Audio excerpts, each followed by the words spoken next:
প্রথম দিনেই ক্যাবিনেট বৈঠকের পর শুভেন্দু অধিকারী এমন দুটো সিদ্ধান্ত নিলেন যা বাংলাদেশের ঘুম ওড়াতে বাধ্য। কেন্দ্র এবং রাজ্য দিনের পর দিন সংঘাতে জড়িয়েছে সীমান্তে কাঁটাতার দেওয়াকে কেন্দ্র করে। রাজ্য কোনো অবস্থাতেই বিএসএফ কে জমি হস্তান্তর করতে রাজি হচ্ছিল না। অবস্থা এতটাই খারাপ জায়গায় চলে যায় যে বিষয়টি হাইকোর্ট অবধি পৌঁছে যায় এবং হাইকোর্টের বিচারপতি সরাসরি রাজ্য সরকারকে তৎকালীন হুঁশিয়ারি দিয়ে বলেছিলেন যে অবিলম্বে জাতীয় সুরক্ষার সঙ্গে কোনো ধরনের কম্প্রোমাইজ না করে কাঁটাতার দেওয়ার জন্য যে জমি বিএসএফ চাইছে সে জমি বিএসএফ এর হাতে তুলে দিতে হবে। কেন্দ্রের পক্ষ থেকে সলিসিটর জেনারেল সুপ্রিম কোর্টে দাঁড়িয়ে বলেছিলেন যে রাজ্যকে বকেয়া জমির দাম বাবদ যে টাকা তারা পাবে সেই টাকাও কিন্তু মিটিয়ে দিয়েছে কেন্দ্র। টাকা নেওয়ার পরেও কোনো না কোনো আছিলায় রাজ্য সরকার বিএসএফ এর হাতে কোনো অবস্থাতেই জমি দিতে রাজি হচ্ছে না। রাজ্য সরকার এক অদ্ভুত দাবি করেছিল সে সময়। রাজ্য সরকার বলেছিলেন যে এই অঞ্চলের জমি যদি বিএসএফ কে দিয়ে দেওয়া হয় তাহলে কৃষকদের স্বার্থ রক্ষা করা হবে না, অর্থাৎ এই জমিগুলো কিছুটা চাষের জমি। সুপ্রিম কোর্ট কিংবা হাইকোর্টের বিচারপতিরা রীতিমতো তাজ্জব বনে যান। পরিষ্কারভাবে বলা হয় যে অবিলম্বে এই জমি দিতে হবে, কারণ কৃষকদের স্বার্থ যদি ইম্পর্টেন্ট হয় তার থেকে অনেক বেশি এই মুহূর্তে ইম্পর্টেন্ট ন্যাশনাল সিকিউরিটি অর্থাৎ জাতীয় সুরক্ষা।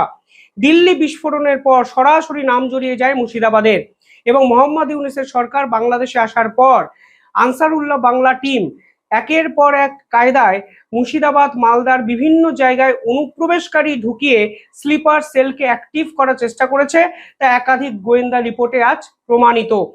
এই অবস্থায় দাঁড়িয়েও তৎকালীন মমতা ব্যানার্জি সরকার কেন জমি দিতে চাইছে না সে বিষয়ে কিন্তু বড় সড় প্রশ্ন বিশেষজ্ঞরা বারবার তুলে দেন। কিছুটা ভোট ব্যাংকের রাজনীতি, কিছুটা সংখ্যালঘু তোষণ, সব মিলিয়ে জাতীয় সুরক্ষা কিন্তু বিপদের মুখে দাঁড়িয়ে যায়, যা এইবার সম্পূর্ণভাবে সুরক্ষিত রাখার জায়গায় রাজ্য এবং কেন্দ্র একত্রে যেতে শুরু করেছিল। বিজেপির নির্বাচনী ইস্তেহারে এর আগেও ভোট প্রচার পর্বে আমরা বারবার দেখেছি অনুপ্রবেশকারী ইস্যু অত্যন্ত গুরুত্বপূর্ণ ভূমিকা পালন করেছিল। স্বয়ং স্বরাষ্ট্রমন্ত্রী অমিত শাহ বারবার বলেছিলেন যে এই অনুপ্রবেশকারী ইস্যুতে কোনো ধরনের কম্প্রোমাইজ করা হবে না। যদি আসাম পারে, যদি ত্রিপুরা পারে, তাহলে বাংলা কেন পারবে না? পশ্চিমবঙ্গ তো দেশের মধ্যে বিচ্ছিন্ন কোনো জায়গা নয়, বরং এদেশের অবিচ্ছেদ্য অংশ আমাদের এই বাংলা। অথচ বাংলাকে নিয়ে এমন একটা ভাব আমাদের মুখ্যমন্ত্রী করতেন যেন মনে হতো আমরা প্রতিদিনই সংঘাতে জড়িয়ে পড়ছি। ভারত ও বাংলাদেশের মধ্যে টোটাল যে সীমানা আছে তার দৈর্ঘ্য 4096 কিলোমিটার। এর অধিকাংশই কিন্তু পশ্চিমবঙ্গ এবং বাংলাদেশের মধ্যে বিস্তৃত। মানে এই সংখ্যাটি পশ্চিমবঙ্গে প্রায় 2296 কিলোমিটার। এর মধ্যে কাঁটাতার দেওয়া নেই প্রায় 550 কিলোমিটার এর বেশি কিছুটা অঞ্চল, এবং 550 কিলোমিটারের মধ্যে কাঁটাতার দেওয়া সম্ভব 456 কিলোমিটার জায়গায়। বাকি অনেক জায়গায় কাঁটাতার দেওয়া সম্ভব নয়, কারণ এই জায়গাগুলি বিপদ সংকুল জায়গা। অনেক জায়গায় জঙ্গল, অনেক জায়গায় পাথুরে জায়গা, নদীমাতৃক জায়গা বলে ফলে কাঁটাতার দেওয়া সম্ভব নয়। কিন্তু এই 456 কিলোমিটার জায়গা দেওয়ার জন্য, কাঁটাতার দেওয়ার জন্য প্রয়োজন 600 একর জমি, যা রাজ্য সরকার কোনো অবস্থাতেই দিতে রাজি হচ্ছিল না। রাজ্য সরকার বারবার কোর্টে গিয়ে বলছিল যে কৃষকদের নাকি স্বার্থ রক্ষা করা হবে না, কারণ এখানে অধিকাংশ জায়গায় কৃষকের নাকি জমি। এই রকম এক অদ্ভুত যুক্তি রাজ্য সরকার কোর্টে পেশ করে। বিচারপতিরা পরিষ্কারভাবে হুঁশিয়ারি দিয়ে বলেন যে কোনো অবস্থাতেই ক্ষুদ্রতর স্বার্থ রক্ষার জন্য বৃহত্তর স্বার্থের সঙ্গে কম্প্রোমাইজ করবেন না। অবিলম্বে 31শে মার্চের মধ্যে জমি হস্তান্তর করতে হবে বিএসএফ কে। তা সত্ত্বেও রাজ্য সরকার কিন্তু জমি হস্তান্তর বিএসএফ কে করেননি। কেন্দ্রের পক্ষ থেকে বারবার বলা হয়েছিল যে এই বকেয়া বাবদ, মানে জমির দাম বাবদ যে টাকাটি রাজ্য সরকার পায় সেই টাকাটাও রাজ্য সরকারকে কিন্তু কেন্দ্র দিয়ে দিয়েছে। এমনকি তুষার মেহতা, যিনি আমাদের দেশের সলিসিটর জেনারেল, তিনিও সুপ্রিম কোর্টে এই দাবি করেছিলেন যে রাজ্য সরকার কোনো না কোনোভাবে এই জমি দিতে চাইছে না এবং এটি একটি সস্তা রাজনীতি শুধু নয়, জাতীয় সুরক্ষার সঙ্গে বড়সড় কম্প্রোমাইজ করা। আর শুভেন্দু অধিকারীর ক্যাবিনেট প্রথম দিনই পরিষ্কার ঘোষণা করে দিল যে 45 দিনের মধ্যে এই অঞ্চলে কাঁটাতার দেওয়ার কাজ শেষ হবে। 600 একর জমি তারা বিএসএফ এর হাতে হস্তান্তর করবেন। একাধিক জটিলতা আজকে আর নেই, কিন্তু এই জমি জট কাটার পরে 45 দিনে কিভাবে সীমান্ত সুরক্ষা 100% নিশ্চিত করা যাবে সে বিষয়েও কিন্তু বিশেষজ্ঞরা প্রশ্ন তুলেছেন। কারণটা কি? কারণ এই কাজটি কিন্তু মোটেই সহজ কাজ নয়। এই অঞ্চলগুলি, মানে যে অঞ্চলে সীমান্তে জমি কাঁটাতার দেওয়া নেই, সেগুলি মালদা, মুর্শিদাবাদ, বা কিছুটা অঞ্চল দিনাজপুরের সাইডে কিন্তু পড়ছে। ফলে এই অঞ্চলগুলো কিন্তু জনবসতিপূর্ণ কিছুটা এলাকা, ফলে এদেরকে নতুন করে অন্য জায়গায় স্থানান্তরকরণ করতে হবে এবং একই সঙ্গে এই অঞ্চলে যে ভঙ্গুর ভূমি আছে সেগুলোকেও কিন্তু যথাযথ ব্যবস্থা করে তারপরই কাঁটাতার দেওয়া সম্ভব ৪৫ দিনের মধ্যে, তা কিন্তু আজকে বিএসএফ এর পক্ষ থেকেও জানানো হয়েছে। কিন্তু কেন এই গড়িমসি, এই প্রশ্ন তো উঠবেই। পাশাপাশি ক্যাবিনেটের পক্ষ থেকে সিদ্ধান্ত নেওয়া হয়েছে যে লাউড স্পিকার বাজিয়ে ধর্মচারণ করার ক্ষেত্রে এবার একটু বিধিনিষেধ মেনে চলতে হবে, কারণ রাস্তা আটকে যদি কোনো নির্দিষ্ট সম্প্রদায়ের ব্যক্তিরা ধর্মচারণ করেন তাহলে সাধারণ মানুষ বিপদে পড়তে পারেন।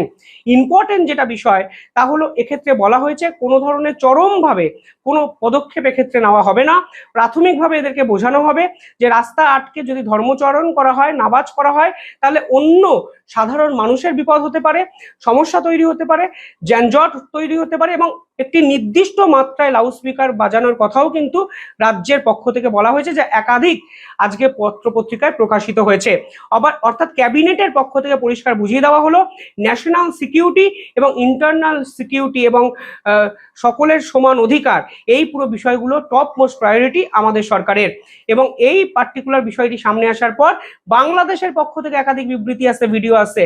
কেউ বলছে মুঘলরা নাকি হিন্দুদের অনেক কিছু শিখিয়েছে। হিন্দুরা ভারতে পোশাক পরতে জানতো না, ইটের দালান চিনতো না, তখন ভারতবর্ষে মুঘল সাম্রাজ্যের শাসকেরা তাদেরকে সবকিছু চিনিয়েছে, তাদের কাপড় পরা শিখিয়েছে, তাদের দালান চিনিয়েছে। তারা যদি আমাদেরকে তাদের শক্তির জানান দিতে আসে, গৌর গোবিন্দের ভূমিকায় নামতে চায়, আমরাও তাদেরকে এদেশ থেকে মুসলমানরা একত্র হয়ে শাহজালালের ভূমিকায় নামবো ইনশাল্লাহ। আমাদেরকেও ওই ভারতে তাদেরকে আমাদের মুসলমান যে সংখ্যাগরিষ্ঠতা বাংলাদেশে আছে তাদেরকেও আমাদের শক্তির জানান দেওয়া উচিত। কেউ আবার বলছে শুভেন্দু অধিকারী জোর করে অবৈধ অনুপ্রবেশকারী মানে বাংলাদেশিদের বাংলাদেশে পাঠিয়ে দিচ্ছে। শুভেন্দু অধিকারী, তুমি কখনোই এই দেশের বাংলাদেশের চুলও চিরতে পারবে না। লাশের বদলে লাশ, রক্তের বদলে রক্ত, এটাই হচ্ছে একমাত্র পলিসি। ভারতের উগ্রবাদী, হিন্দুত্ববাদী আরএসএস এবং বিজেপি সদস্যরা, বিজেপি নেতাকর্মীরা, তারা সেখানকার মুসলমান নাগরিকদেরকে জিম্মি করে, তাদের ভোটাধিকার হরণ করে, তাদের নাগরিকত্ব বাতিল করে তাদেরকে বাংলাদেশে পুষিং করার ষড়যন্ত্র করছে। আমরা আজকে এখানে আজাদী আন্দোলনের মাধ্যমে ভারতের বিজেপি সরকার এবং এই শুভেন্দু অধিকারীকে হুঁশিয়ারি করে দিতে চাই, শুভেন্দু অধিকারী, তুমি কখনোই এই দেশের বাংলাদেশের চুলও চিরতে পারবে না। তুমি বাংলাদেশের নাগরিকদের তোমরা হয়রানি করো, বাংলাদেশের উদ্দেশ্যে উল্টাপাল্টা কথা বলো, বাংলাদেশকে তোমরা দেখা যাচ্ছে ময়লা আবর্জনা ফেলতে চাও কার্গো বিমান দিয়ে, বাংলাদেশে তোমরা পেঁয়াজ রপ্তানি বন্ধ করতে চাও। তোমরা তো বাংলাদেশের উপর অনেকাংশে নির্ভরশীল। বাংলাদেশকে বলা হয় তিন দিক থেকে হচ্ছে ভারত ঘেরাও করা, এটা হচ্ছে বাংলাদেশের সবচেয়ে বড় শক্তি। বাংলাদেশ ভৌগোলিকভাবে এমন একটি জায়গায় অবস্থান করছে যেখান থেকে আমরা ভারতের 7 সিস্টার্সকে প্রয়োজনে স্বাধীন করার আমরা সক্ষমতা রাখি। ফলে সব মিলিয়ে ভিডিও দেখুন, আনন্দ করুন এবং সরকারের এই সিদ্ধান্ত নিয়ে আপনারা কি ভাবছেন কমেন্টে জানাবেন।